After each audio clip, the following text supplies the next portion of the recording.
301 of the billing sessions that we have. I am going to, I think most of us by now have known Charles for 30 years now, even though he never ages and I do. So yeah, Charles and I will talk about how back in 1991, we were one of the first ones to actually be vendors at the National Association of Rural Health Clinics all those years ago. And I think Charles and I have probably been to at least well into the 60s of institutes, spring and fall, over the years. So Charles is a wealth of knowledge about rural health clinics. He's been doing it forever. And Charles, I'll leave it to you. Tell us something about North American. And I know Charles has got if you're looking for an ACO, they have an ACO called Medicare Advantage that you should be interested in as well. So Charles, take it away. Thank you, Mark. Appreciate it. And yeah, a lot of years and a lot of appreciation for our collaboration. Mark's side of things and the angle from Mark has always been, of course, RHC implementation and cost reporting. Our angle has been, though we do some cost reporting, is always more RHC and billing. So we really built a large billing business specifically for rural health clinics and FQHCs. And part of why I'm able to come to you with information is because we're doing RHC billing all day, every day, and we stay very closely in tune with how to do it right. Another logical extension out of North American and having a broad billing reach was to start an ACO. So our ACO is called Rural Advantage. And so the keen importance, I don't know what superlatives to add of what we're going to talk about today, are basically how to get more sophisticated with our preventive services and billing those. And of course, all of us in an ACO, that is very important for how we get credit for those. It drives patient attribution and it drives closing the gaps and reporting those measures to Medicare. And we feel that our expertise in rural health clinic billing sets us apart from everybody else. And all of the issues I'm talking about today are what I'm talking about to our ACO participants, our clients, all of you, and at conferences. So let's dig in. In Patty's Q&A, there was a lot of questions about setting fees. So I thought I'd top off here with a quick discussion about what it means to set fees using the Medicare allowable. And then of course, setting fees is for everybody. And these are the fees that we report across all payers, including Medicare Advantage, including commercial, and for our traditional Medicare when we're reporting preventive services. So we're going to talk about expanding how we report preventive services, dig more into how to report standalone visits and exams, whatever you want to call them, with clinical visits, and then again, additional preventive services. We're going to take a deep dive. Talk quickly about the fee schedule. Patty always uses the term charge master. I use the term fee schedule. Some of us use patient charge list. It's the charge amount that goes on the patient bill outbound, and it should be uniform across all payers, but then how we get paid is different. So we do not want to have a Blue Cross Blue Shield fee schedule, a United fee schedule, and a Medicaid and a Medicare. We have one fee schedule, and we set our fees so that we're capturing all revenue. And you always hear some of us bristle on the listserv and on the Facebook page when we talk about fee schedule setting, because it can easily be construed as price fixing when we talk about setting fees in a group of providers. So that's a no-no. So here are a couple ways to do that: RVRVS and the so-called using a percentage of the Medicare fee schedule. Now, inherently, when we set fees using a percentage of the Medicare fee schedule, we are using RVRVS. All CPT codes on the fee schedule have an RVRVS and RVU value assigned to them. So we're doing the same thing when we use the Medicare fee schedule.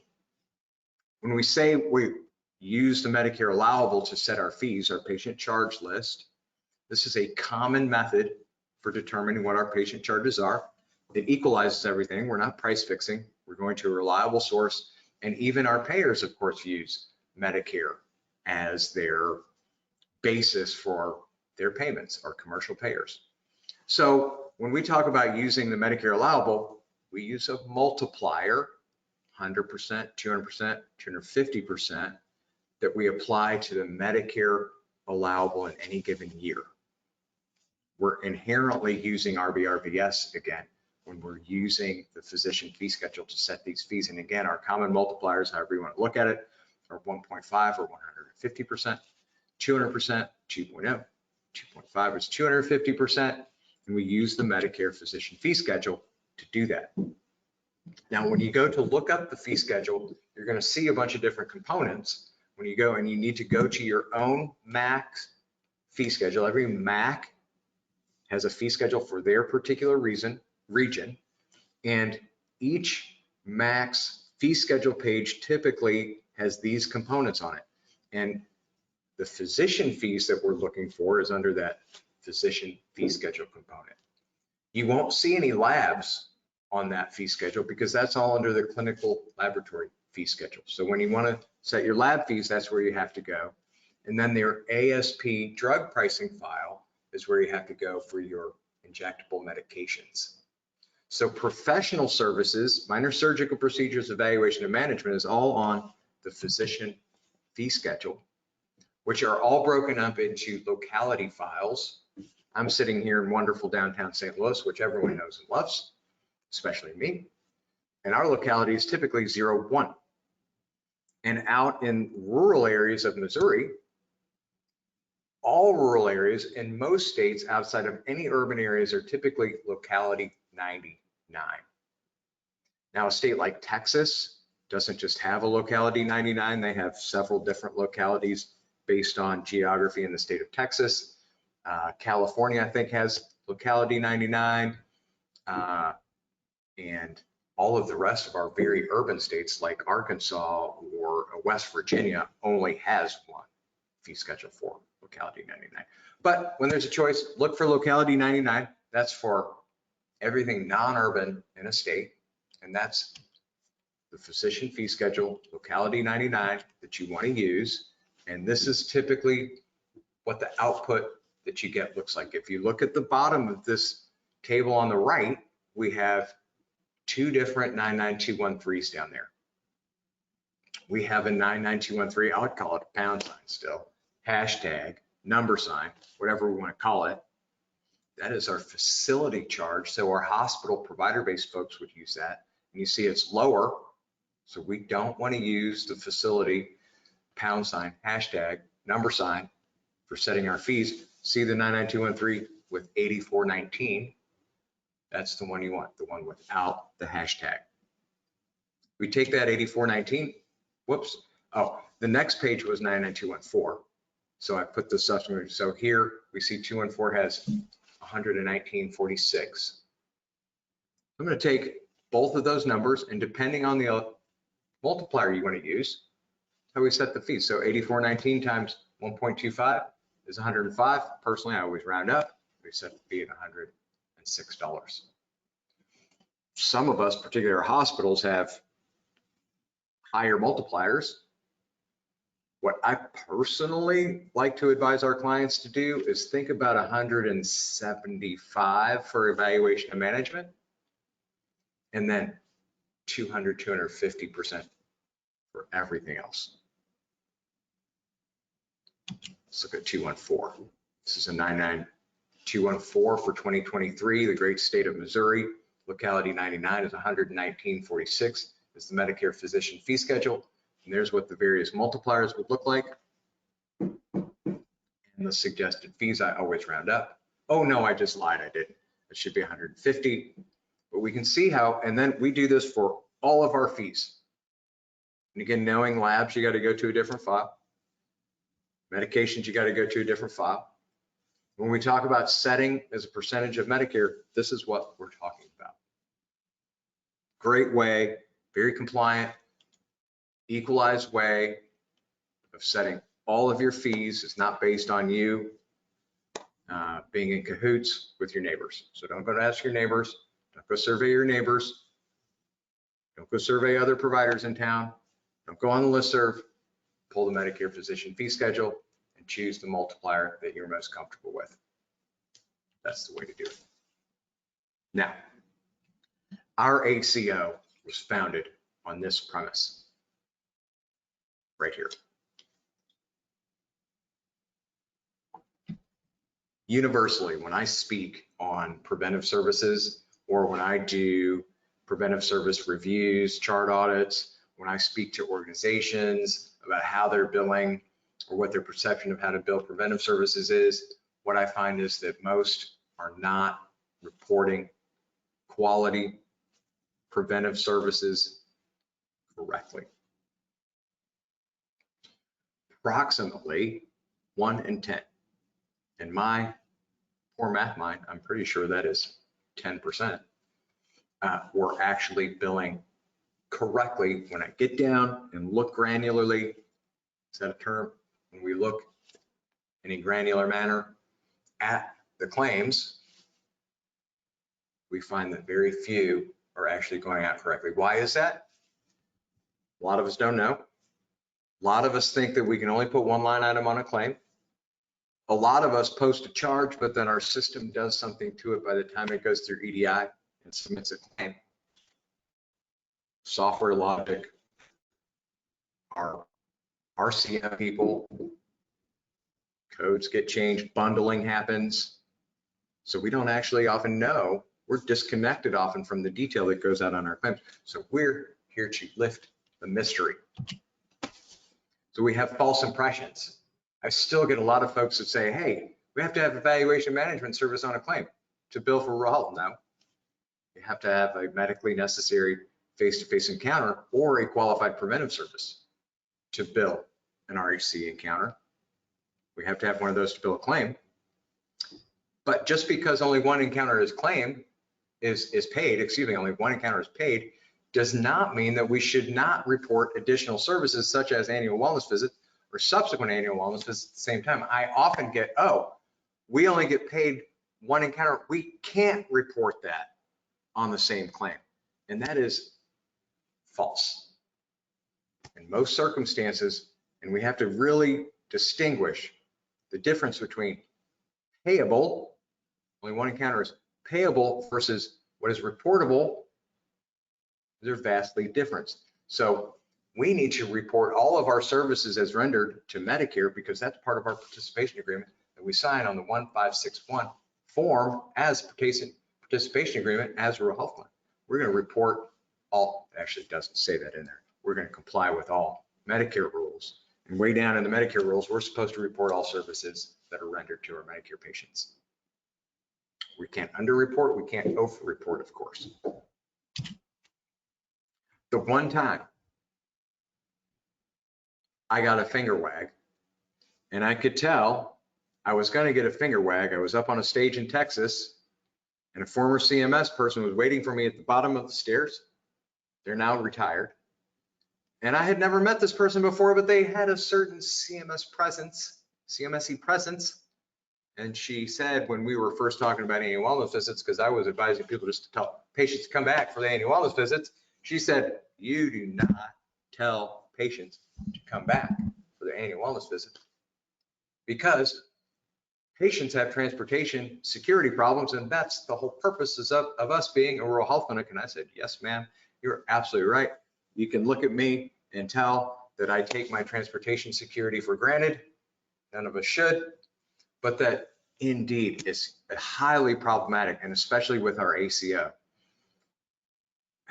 for obviously self-serving reasons, but for still we're after patient outcomes. To have a patient leave to come back for the annual wellness visit is not happening. That's what I didn't understand at the time. Patient's sick, they're here. So we cannot have a policy of making our patients come back to the clinic for further preventive services. Of course, our providers can determine, oh, I don't have time to provide the service today. is much different than having a policy of rescheduling preventive services for patient to come back. And remember the finger wag, because I certainly do. We cannot have a policy to make patients come back for preventive services.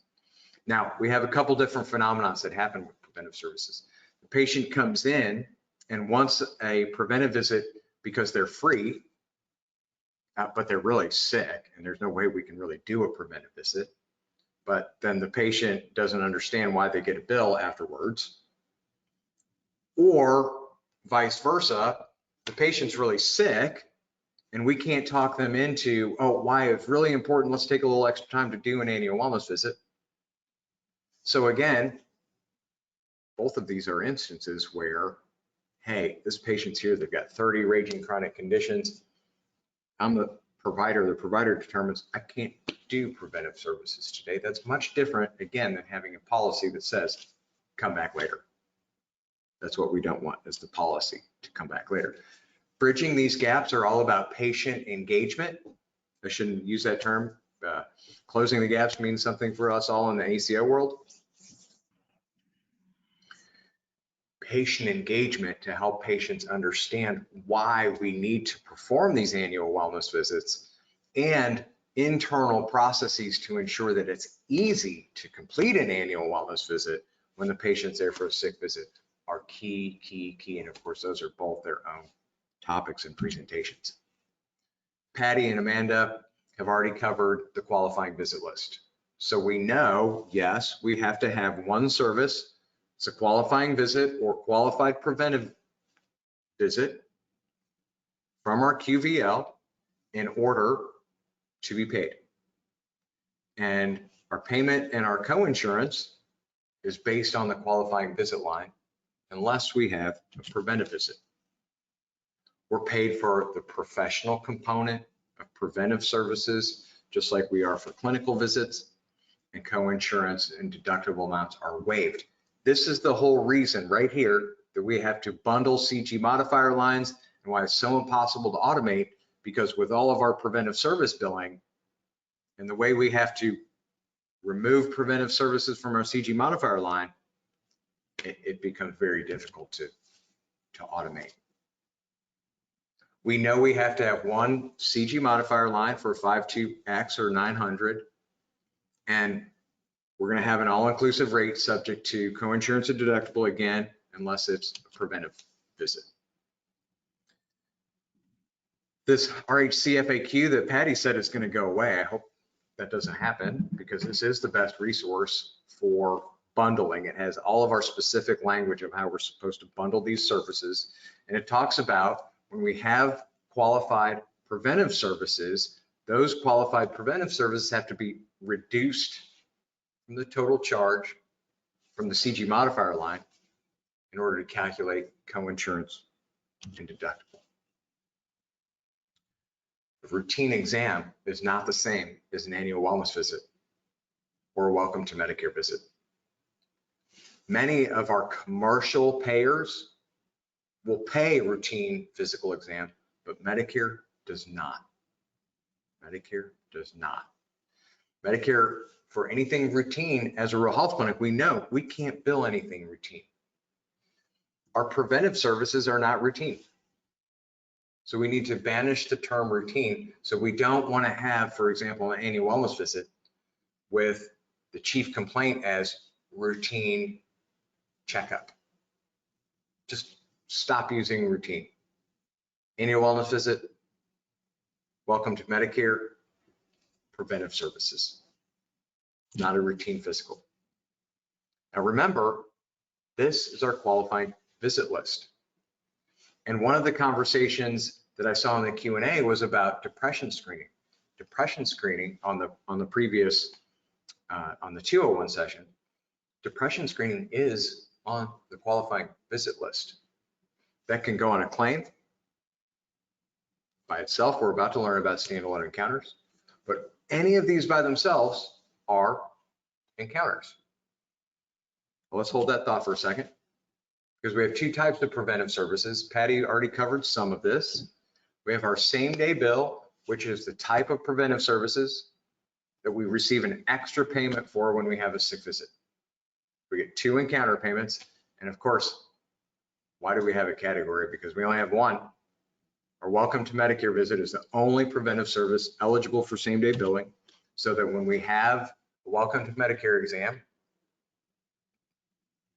it gets paid as an encounter. You get paid 100% of the counter. And we don't, this is one service it's optional to report the CG modifier. Report the CG modifier or leave it off, you'll still be paid.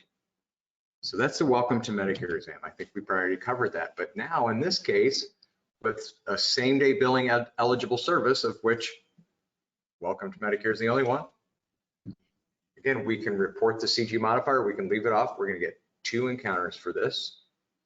Very rare instance where we have 2 CG modifiers on one claim. The only other one is a medical visit and a sick visit on the same day. Patty also covered those. Now, our standalone encounters are everything else. The rest of our preventive services on the qualifying visit list, which include our annual wellness visits and the personalized prevention plan services. That's what distinguishes an annual wellness visit from a routine checkup, is the personalized prevention plan, other than the fact that Medicare doesn't cover routine. Remember, we have a prevention plan that goes with our annual wellness visit. And the whole purpose of the annual wellness visit is to follow that prevention plan. We don't have an annual wellness visit without a prevention plan. And guess what else we don't have an annual wellness visit without? A provider list. These are the 2 main reasons that annual wellness visits don't qualify when they're audited. No plan, no provider list. Subsequent annual wellness visit has the same requirement. Advanced care planning is a standalone encounter, as are all the rest of the Medicare screenings, which remember are these. So all of these are preventive screenings and on the qualifying visit list as an encounter. And where's my advanced care plan on here? I always lose it. That's okay. It's on the QVL. I think it's over on the QVL. And I just put the preventive visits here. So I know Patty already covered. It's the annual wellness visit by itself. Gets the CG modifier, no co-insurance and deductible. Pretty easy. We have to subtract any preventive service from the CG modifier. We have only CG, or we have only preventive visits. So that's all we have. Report it with CG modifier. Remember, everything else is a standalone encounter. And the difference between payable and reportable, the standalone encounter is the only service rendered on today, reported and paid as an encounter. If a standalone visit is reported at the same time as another encounter, put it on the claim. Sometimes it's for information only. There's no co-insurance and deductible, but all of us ACO participants, this is where you're gonna live and die. Should I use that pun here? I just did. So we've got to get our standalone encounters on our claims if we're gonna succeed in a value-based world, and you should be reported for all of your other payers as well. Medicare Advantage, commercial payers want all of these preventive services to be billed to them also. They get paid incentives when you bill preventive services. So we just need to start getting in the habit of reporting our preventive services. Remember, just because it doesn't get paid or separately reimbursed doesn't mean we shouldn't report it. I always use tobacco cessation. How many of you are billing tobacco cessation on your Medicare claims? Nobody is. Again, this is why we created our ACO, because we thought there was some low-hanging fruit. We'll see. This is an office visit with a subsequent annual wellness visit on it. CG modifier, this is from the FAQ. This is actually the only place it says that. The CG modifier should go on the medically necessary visit. Now, I know from experience, if we put the CG modifier on the annual wellness visit line, the claim will pay as an annual wellness visit. The 214 will be recorded, but there won't be a co-insurance or deductible. On this claim, patient will get an annual wellness visit, but the co-insurance and deductible will only be based on the 99214. The one is, so we could never bundle, what we can never do is bundle the $120 subsequent annual wellness visit into the CG modifier line. We never, ever will do that. What would happen then? The patient would be getting a co-insurance on the subsequent annual wellness visit if we bundle that with the CG modifier. So we're just reporting this line. This is for information only, but it's also critical for patient attribution. It's critical for ACO performance. It's critical that Medicare knows you've performed this visit, and this is how you retain this patient as your own.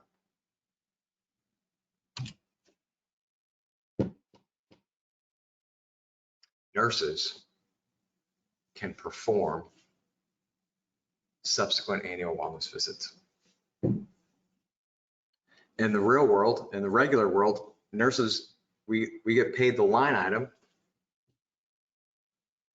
in a non-rural health clinic for a nurse performed subsequent annual wellness visit. So nurses play a critical role. What I said earlier is the annual wellness visit properly teed up for the provider so they can come in and evaluate the patient, review the plan, sign off on it, give the patient their education. Nurses and the balance of our staff, everybody from patient registration through that patient sitting in front of the provider plays a role in preparing the documentation so that the preventive visits that are due are teed up and the provider can complete them. The provider cannot do them all themselves. Nurses play an integral part of this. Do the evaluation, sign the encounter. If a nurse's annual wellness visit is the only service performed that day, we can't bill anything. If a clinical visit has already been performed and a nurse can get a subsequent annual wellness visit in, bill it just like an incident 2 service, except we wouldn't bundle it. This is fraught information because somebody's going to come away from this and tell me I said to bill nurse encounters. Doesn't, no. As long as you're not seeking an encounter for a nurse performed annual wellness visit and there's already a sick visit on that same day, bill the subsequent annual wellness visit. Report it. There will be no additional payment, but you'll get credit for it. We cannot submit this. How many times am I going to say? Nurse performed preventive anything, nurse performed anything cannot be paid as an encounter. If we already have a sick visit, bill it. Advanced care planning, same deal. Advanced care plan is on the qualifying visit list, 99497 or 99498. Now, the subsequent annual wellness visit guidance, the advanced care planning guidance that's on Medicare preventive services says to bill with a modifier 33. When the advanced care plan is performed with an annual wellness visit. The annual wellness visit is actually, the advanced care plan is actually a component of the annual wellness visit. Now, it takes a lot longer. It's a lot more time. We have to have power of attorney, at least on a Medicare patient, to do advanced care plan. But, boom. Now, what we haven't seen is when we change this, so let's say before is, oh, we can't do a subsequent annual wellness visit because we can only have one encounter on this claim. Well, then you're just reporting a 214 and we've left off the other services and you lost the opportunity to do those. This way, we've tripled the RVUs that we're putting on this claim. For Medicare, it's information only. Medicare Advantage, they're going to pay these line items if they're not paying you as a rural health clinic.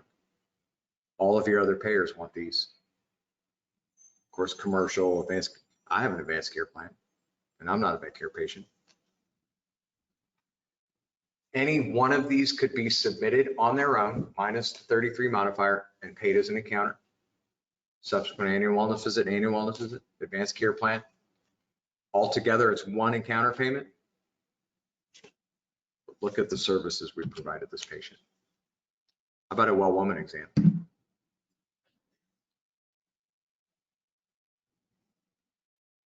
What did we just establish? There are no 9938, 9939 codes that Medicare recognizes, so we don't bill those for well woman exams. well woman exam is going to be a welcome to Medicare, annual wellness visit or subsequent annual wellness visit with the biennial breast and pelvic exam and biennial PAP. These are our cancer screenings. Critical quality measures. We're not bundling anything. Nothing gets bundled. We're just reporting line items. We get one encounter. Any one of these could be paid as an encounter. And again, we've significantly increased our RVUs that we've reported for the provider and to the payer on this. And we've captured some critical quality measures.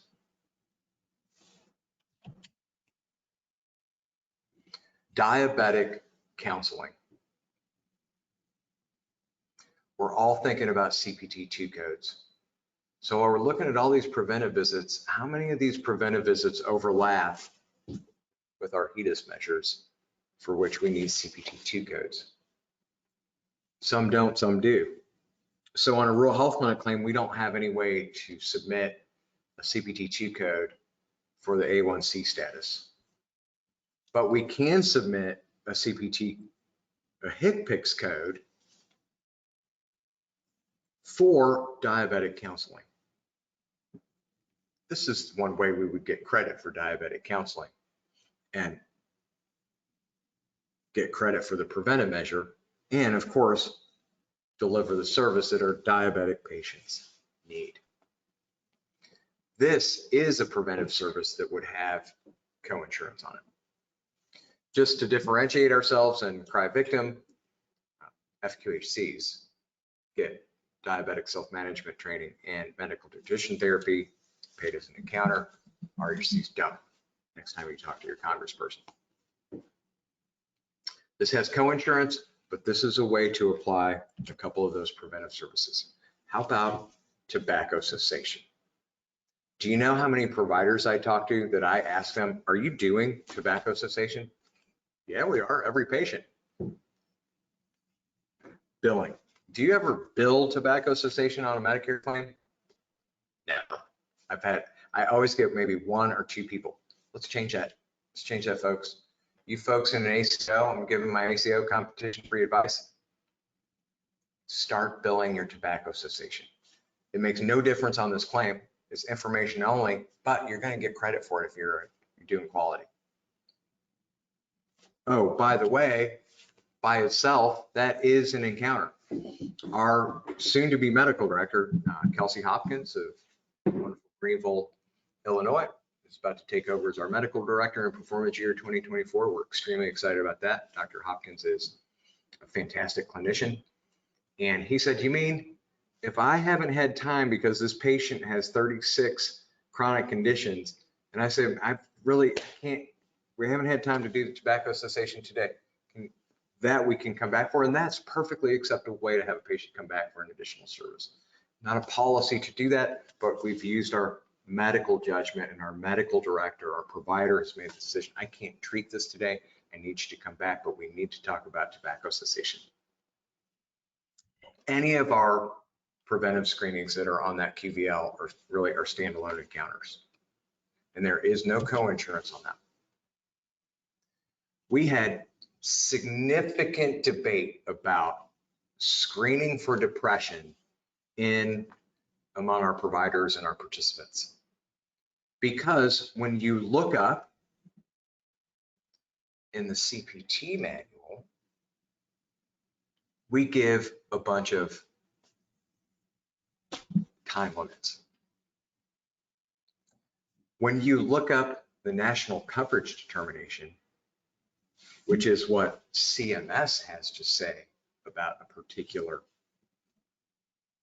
CPT code.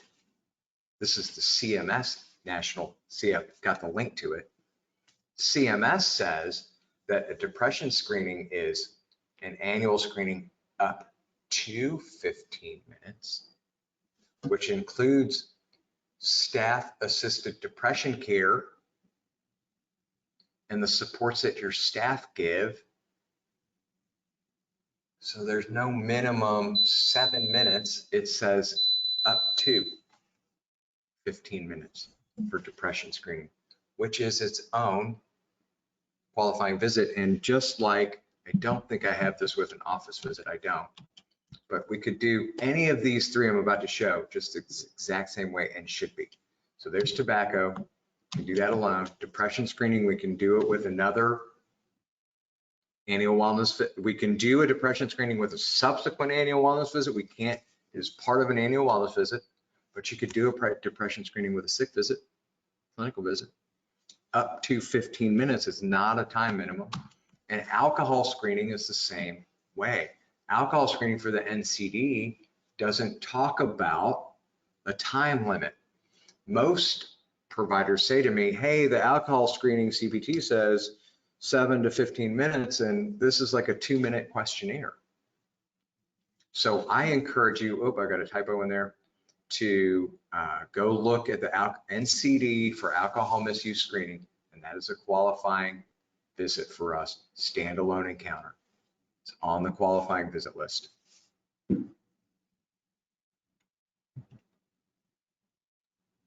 So, and because I can't stand that, thank you for letting me fix it. Oh, I have it worse now. So there we go. Same for obesity screening. I did not pull the NCD for this. How about that?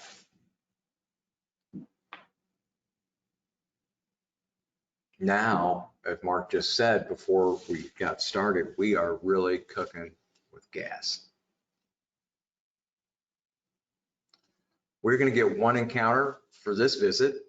The patient will owe a $30 coinsurance, but we're going to get credit for our advanced care plan, alcohol screen, obesity screening. We're going to list out the rest of them if we do. The total charge will be $325. Patient has a $30 coinsurance. These other line items just adjudicate out, but they go through Medicare's coordination of benefits.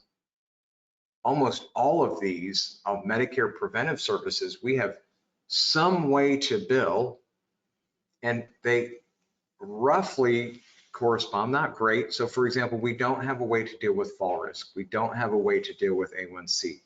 You know what Medicare says? That we haven't demonstrated enough experience or expertise or data to report those, but guess what? We don't have a way to report them. So CPT2 codes, we're about to talk about. But look at the RVUs for our preventive visits. Significant, and forget, yes, physician compensation is important, but think about when you start reporting all of these RVUs to all of your payers, you're going to see an increase in revenue. Patty always throws shoes at me when I say this in a setting, but and I know we have a broad audience on here. There's no more there's still 99213, but 99213 should not be the most utilized code anymore. With the change in evaluation and management requirements and the emphasis on medical decision making, 99214 medical decision making requirements, 2 chronic conditions with 1 more new one. 2 chronic conditions, 2 stable chronic conditions, 1 acute problem. 2 chronic conditions, 1 exacerbated, 1 stable.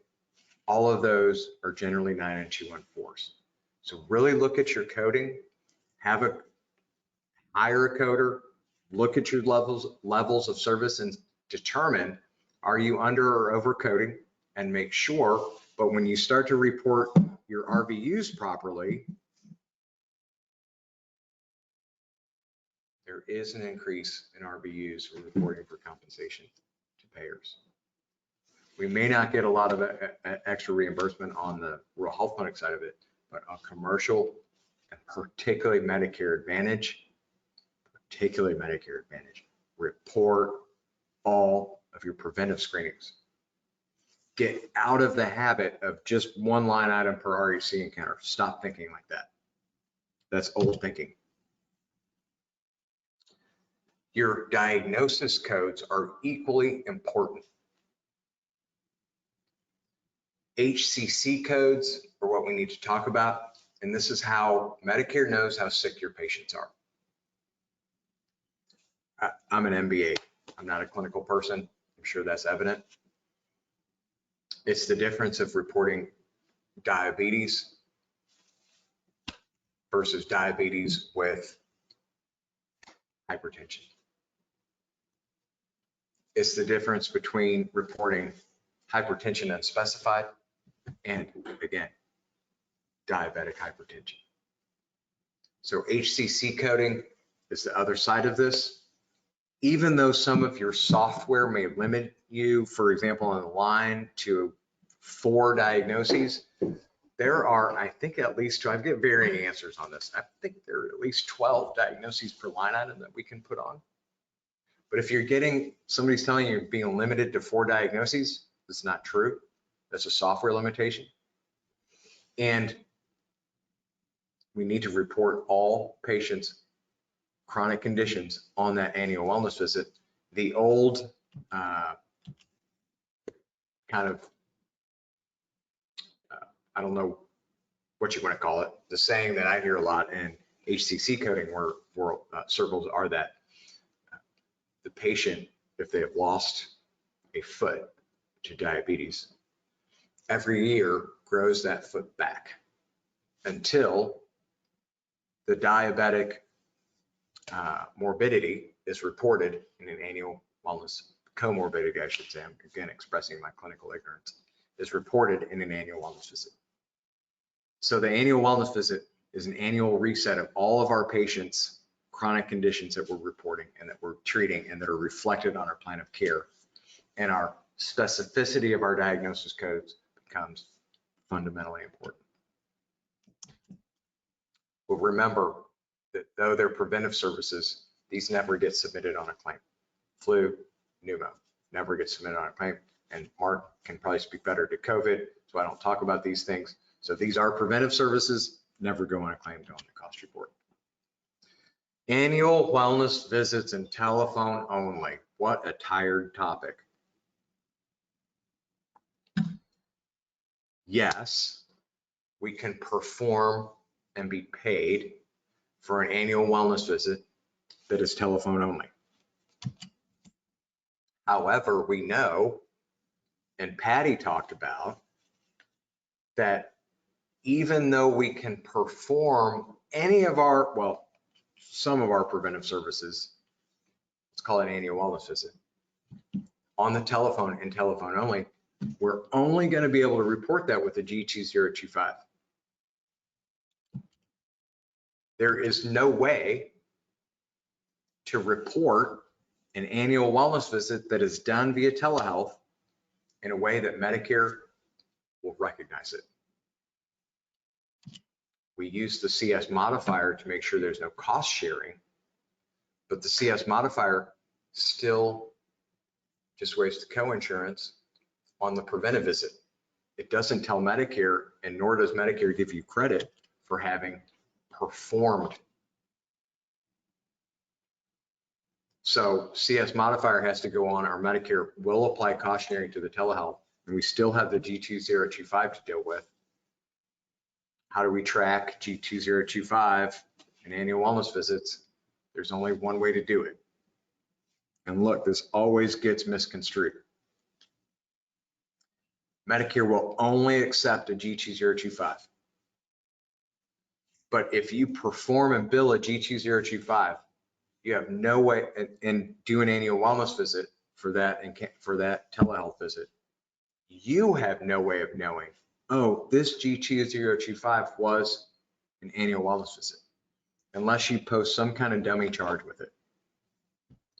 Dummy charges are difficult to talk about because, again, it always gets misconstrued. Oh no, somebody told me we could do the annual wellness visit, post a charge, and spend no. Post a chart, post the annual wellness visit code as a dummy charge, so you know it happened, but Medicare is still not going to know that you did an annual wellness visit for that telehealth visit.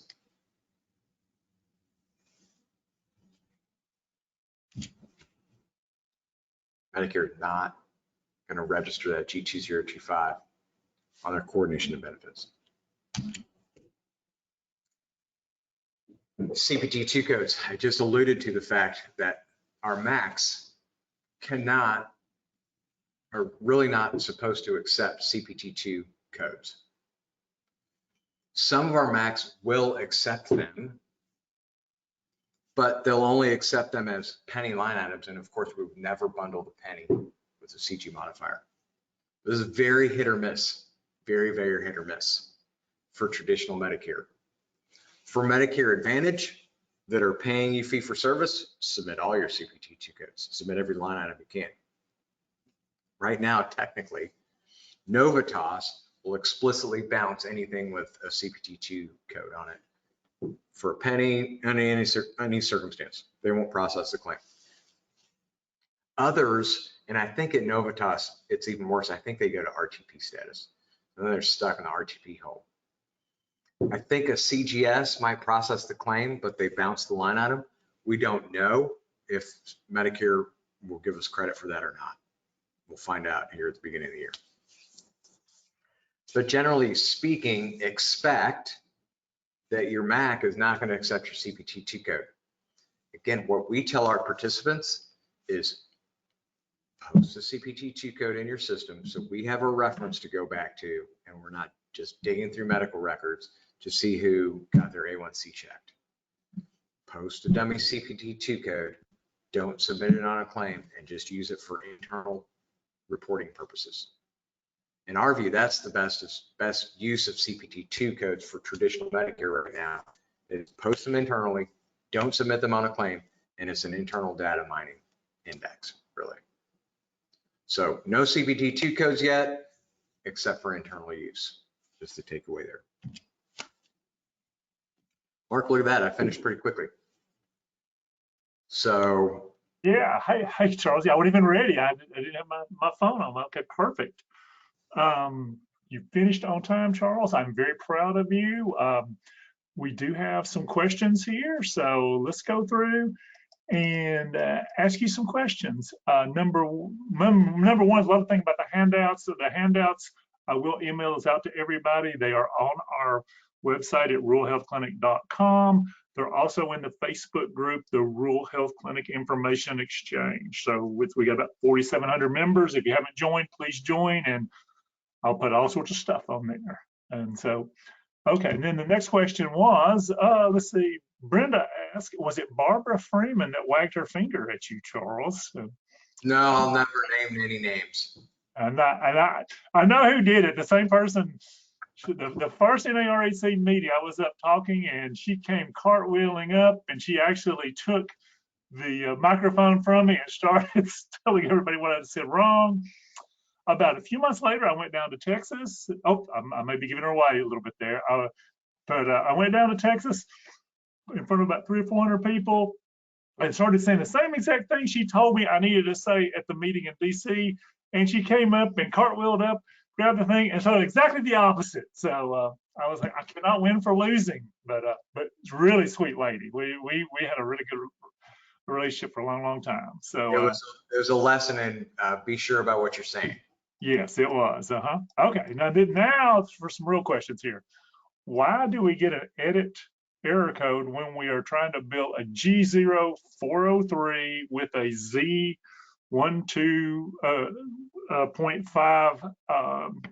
ICD-10 code?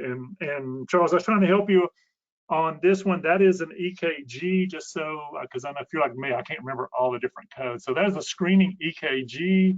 I looked in the preventive services little document that you showed us to look for an ICD-10 code, but they don't have them in there anymore. So they just say refer to the ICD-10 code or ICD-10 manual for that. So do you know of a reason why they would be denying? I don't, other than unfortunately I have to take the cop out. You're just gonna have to deal with your MAC. Yeah, I couldn't. It wasn't very clear. I tried to look it up and I couldn't figure it out. And the time that you were talking, the 47 minutes you were talking, I couldn't figure it out during that time. So I would just reach out to the MAC. Let me see here, slides. Okay. And this one, you confused me a little bit on this one too, because I think you said something that that I wasn't familiar with. You said a subsequent annual wellness exam can be done nurse only. I understand that for Medicare Part B, but for rural health clinic, don't we have to have at least the physician, nurse practitioner, PA, have at least some portion of that done by them? Or did I misunderstand that, what you If you said? want to bill it as an encounter, What's that? if you want to bill it as an encounter. Okay, so But if you want to get paid your AIR, if you're doing it for documentation value services, you could do it with the nurse only for that, correct?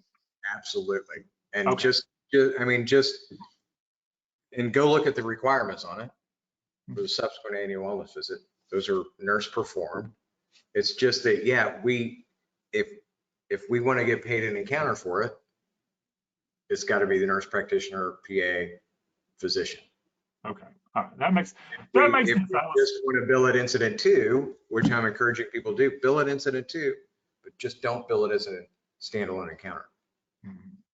Yeah, that's what I mean, especially these value scores. People do not realize how lucrative and how much money Medicare is paying you guys to get the value scores up and get your quality up. I mean, and it's going to save them money in the long run because it's going to keep people out of the hospital if we do these services. So, and they're also, the plans are sending people out to do the annual wellness visits so that they don't have to pay you, and then they get paid more money. Okay. So yeah, I always am reluctant on that subsequent annual wellness visit to talk about that nursing visit.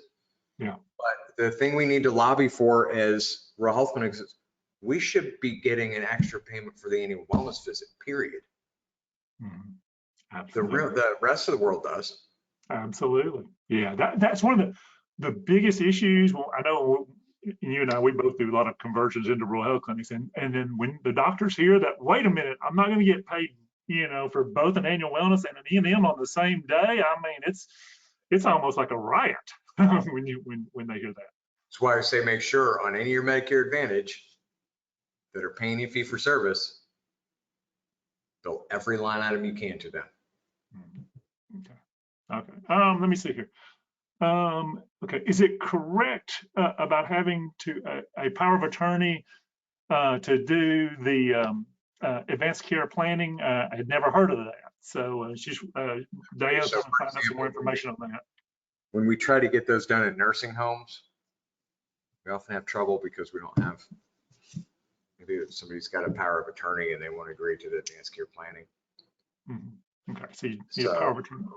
Yeah, so it becomes an issue, but typically it's the patient. We don't have to have a power of attorney. No, if it's the patient sitting there, no, I have to have a power of attorney. If the patient's in a nursing home and they're not able to speak for themselves, then that's a different animal. Okay. When you have a well woman exam, are we only reimbursed for the the GO 439? I guess that's the subsequent annual wellness exam. Well, we'd only be billed, reimbursed one encounter. One encounter. Yeah, that was what we just said. Okay.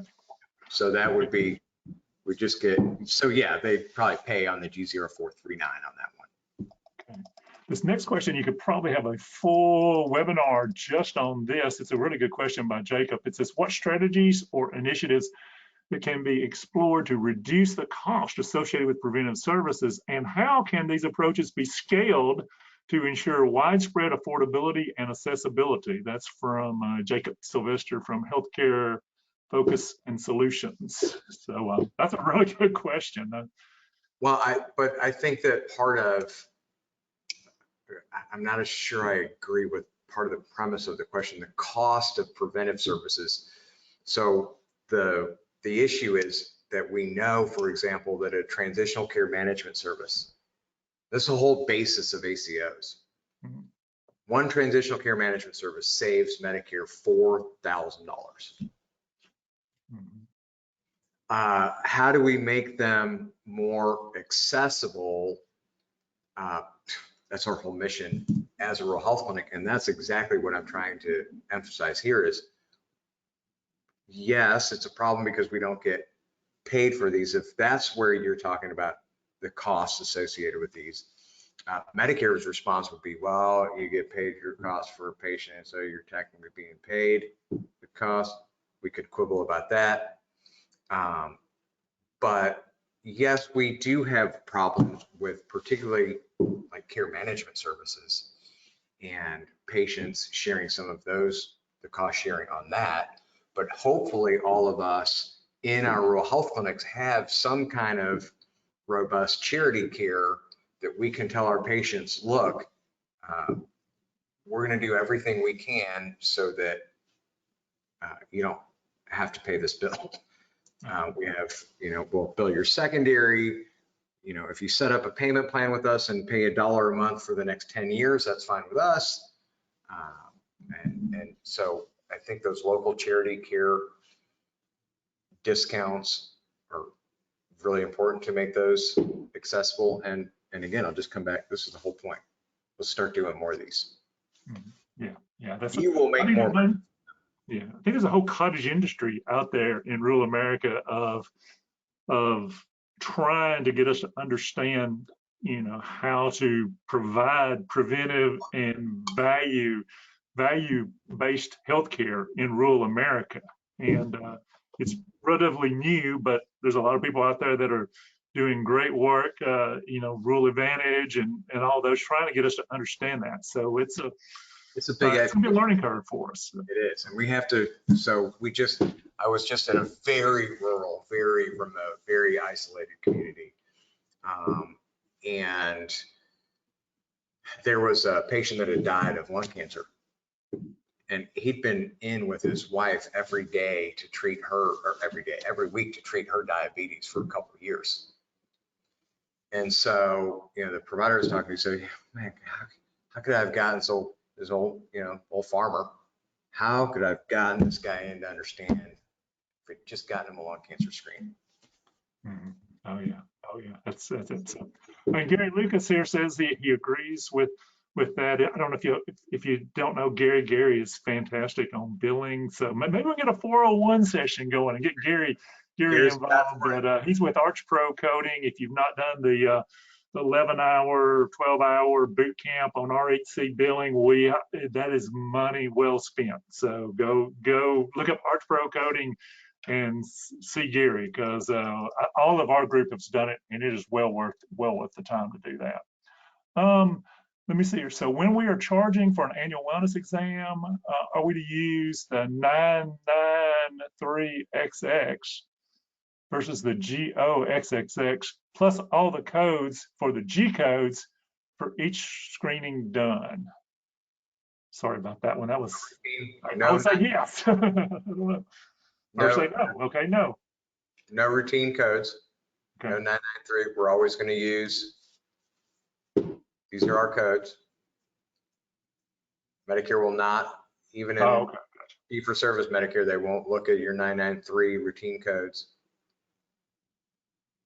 And then, yeah, if you do all these, list them out. Now, some of these, to the point, some of these can only be done with a subsequent annual wellness visit. For example, the depression screening is part of the annual wellness visit and welcome to Medicare visit. So that's where you do need to go to the NCDs if you're unsure about which of these can be billed, particularly with the annual wellness versus the subsequent annual wellness visit. We've done a lot of conversation around that depression screening and when it can be, when it's PHQ 9, et cetera. So yeah, that's that's one thing that I think in Gary's class too, you learn right from the very beginning is there's a difference between billing and coding.